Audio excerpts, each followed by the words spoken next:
Hey guys, what's going on? Dominic here. Today I got something extremely special.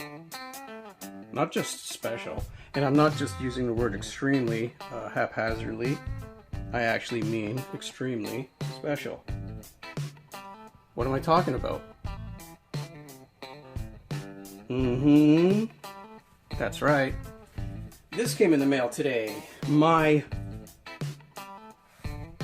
winnings. My raffle winnings. And I'm so stoked. Let's do a really fast unboxing. Not any of those, slow striptease type. There's your swag. Bunch of stickers. Thanks. Ooh, nice stickers. I love these stickers. I think these are some of the new gen stickers. The big ones are, I could be mistaken, but the smaller ones are the first gen, and the bigger ones are second gen.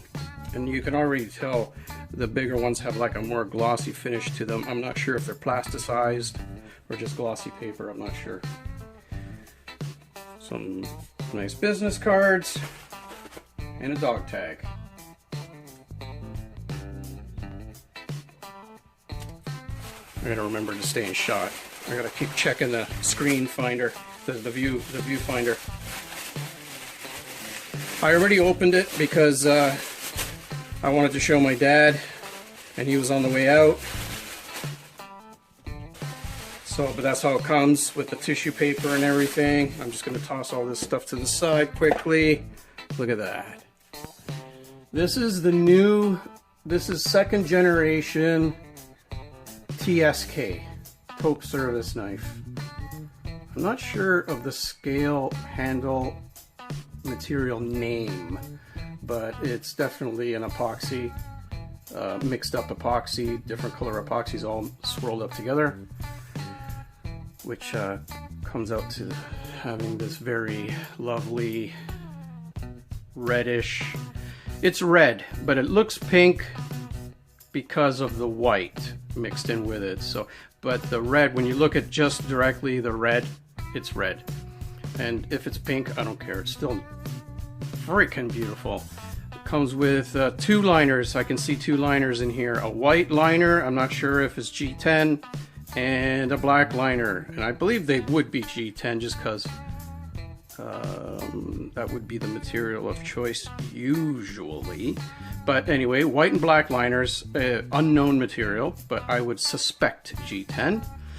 W2 steel with hamon and cheese, ham and cheese. It's hamon. So if you really kind of pronounce it, well, I can't say it the way the Japanese actually say it, but if you would to pronounce it the way the Japanese say it, it wouldn't sound like hamon. It's more hamon. And even that is not quite the pronunciation, because I know nothing of the Japanese, of speaking the Japanese language. Okay, so check out that hamon. Wow.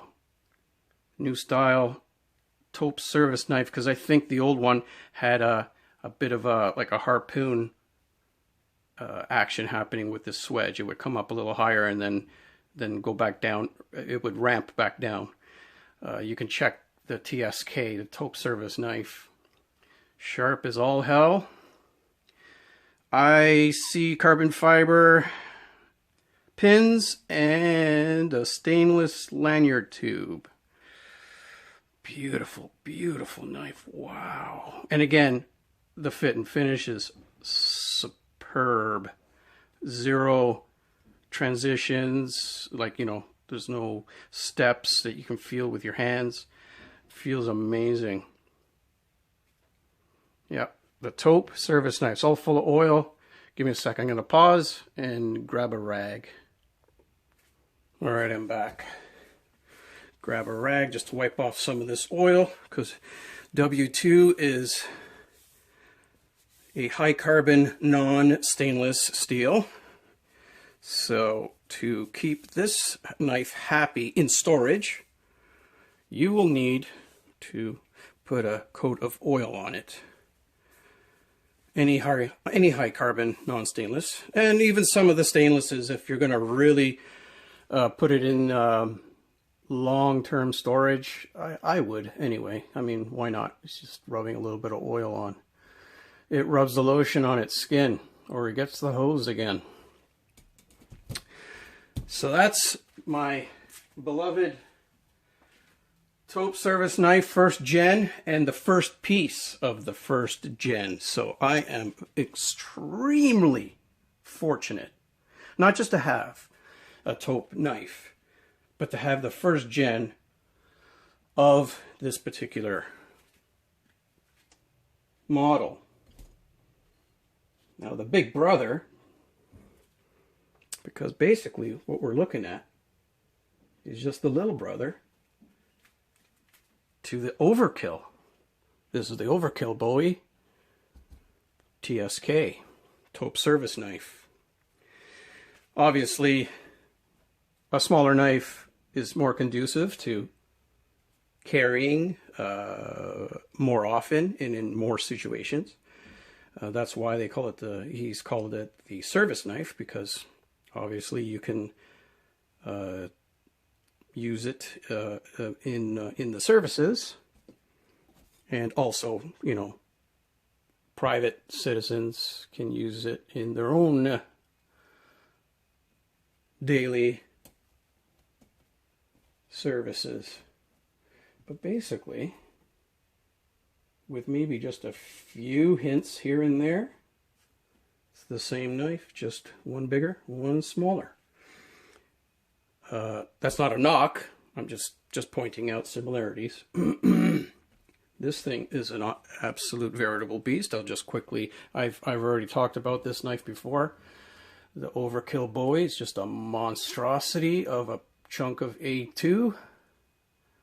And I'm trying to let patina develop in this brute de forge area. It's really not brute de forge, it's more orange peel grind. Brute de forge is when the hammer marks from forging this knife. This knife has not been forged. It's been stock removaled, and this is an orange peel effect caused by a certain method of grinding or sanding or wire brushing. Depends. There's certain ways you can achieve that orange peel. A lot of times it's with a stiff powered wired brush. I could achieve that on some metals, and some other metals it's about diving or like really pushing the knife into the sanding belts. Excuse me. There's certain ways you can get certain finishes. Anyway, not talking all that too much. It's more like an introduction. And to the TSK and an unboxing and just a little bit of eye candy for you guys. Yeah, I am loving this. I'm having a lot of fun with these knives.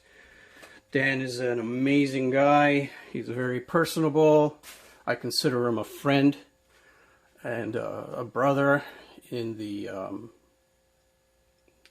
not just in the knife community, but just a brother, period. I mean, like, if he ever needed my help, and like if he was in my neck of the woods, he can anytime ask me for whatever he needs. So yeah, so just to sort of round it up and wrap it up, that's it. The Tope service knife. What a beautiful piece. Guys, if you haven't yet bought a knife or entered a raffle or joined the knife group page it's called Tope Nation. Dan Tope.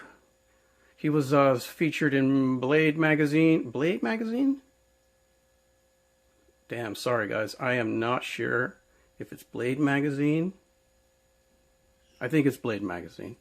It's not Knife News. It's the magazine. So I think it's Blade Magazine.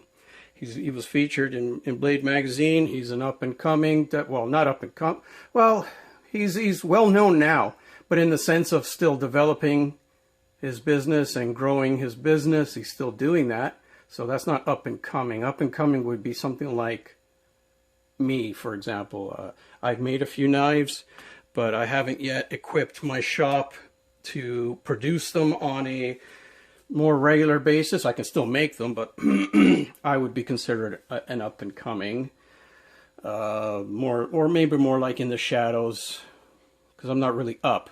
I'm just coming. Okay, enough yak. All right, thanks, guys. Have fun.